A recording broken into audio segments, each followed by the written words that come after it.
Everyone, this is Tom Gentile. Welcome to my trading room. It is Thursday, November 6, 2014. I want to update you on the trade that I posted yesterday using Tesla. I was putting together a delta neutral trade. This is something that I typically look at going into earnings.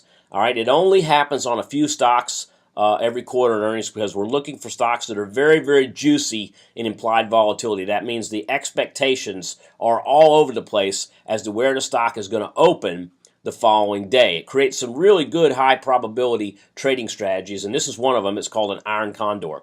So an Iron Condor involves selling a credit spread above and below the stock price. So the stock price was coming in yesterday right around $230 to $231. So what I did was I went about 25 points up and about 25 points down. So I was 25 points above and below the closing stock price as I put this on to the close of the day. I wrote call credit spreads and put credit spreads simultaneously and put those into the market. Now, I was able to, based on this 5-point spread, get around $1.55 per contract spread. The risk graph looks like this. So if you're staring at the screen right now, over here to the right-hand side is where my profit potential is. All right, below, all right, if we get below the credit spread on the put side, or we get above the credit spread on the call side, that's where the losses could come in. And as you can see, if you read this risk graph properly, you can see that I have a maximum profit potential of keeping all of the credit if Tesla were to expire worthless. I also have a maximum loss if Tesla were to go above 262 or below 207, all right? And that gives me a loss because everything just gets as expensive as it possibly can. Now, why in the world would I take a trade that only gives me a $155 profit potential and about a $345 loss potential? It's called probability.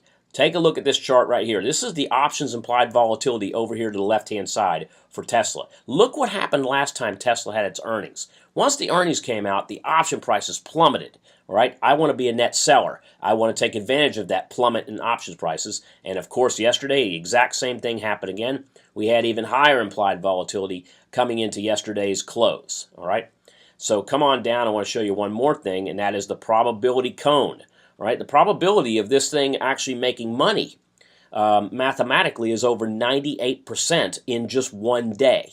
All right, now I know this, but I also know that the earnings outlook, if it's anything wild, could move this stock wildly, and that's something that every option software out there that I know of, cannot equate that event into the software. All it does is it looks at the math and it looks at these extremely high volatility levels. And so what I try to do is I try to sell myself safely away of where I believe that earnings report is going to keep or contain that stock price. So what ended up happening?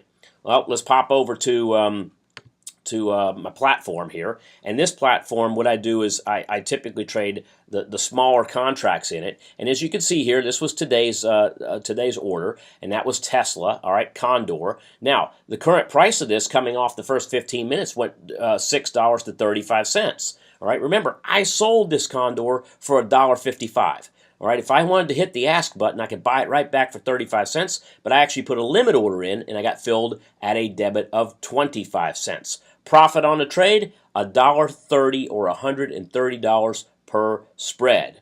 All right, guys, hope you enjoyed this educational experience on trading through earnings, and I'll see you soon. Thanks for joining me.